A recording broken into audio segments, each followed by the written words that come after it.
about people staying in their own homes, not needing to go further afield for goods or for services or for any sort of community service that's available to everybody else.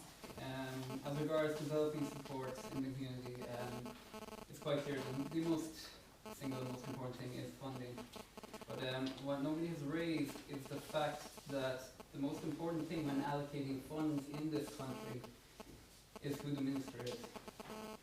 So, I mean, it's extraordinarily difficult to talk about fairness or to talk about allocating resources in a proper manner when we know that the minister involved, his buddies, his friends, that the money will go to their constituency.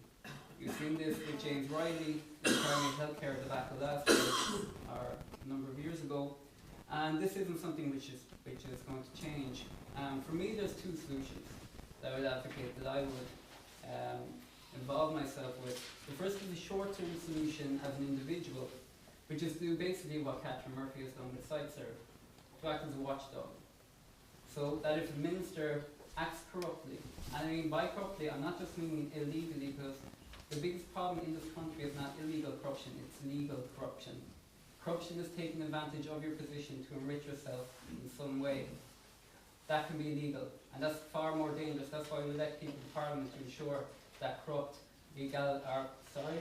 legal corruption does not take place. And Catherine Murphy has done an unbelievable job. I think she has jumped right to the top of the pile as the single best performing TD in Dáil Éireann. I would very much like to emulate her. Now, that's only in the short term. In the longer term, as a spokesperson for a party, we need to completely, radically overhaul the system whereby funds are allocated. The first thing is that funds are allocated from a central pot, the taxation pot, in government. These funds have to be allocated fairly. First and foremost, submissions should be made to the local representative, which would be myself in this situation, from disability groups, which are then brought to the Dáil and brought to committee to be discussed. Money is then split up based on those recommendations. Then the next point is send that money from central government to local council. At local council level, the local council acts with the disability group, and the disability group tells them where they need the money spent.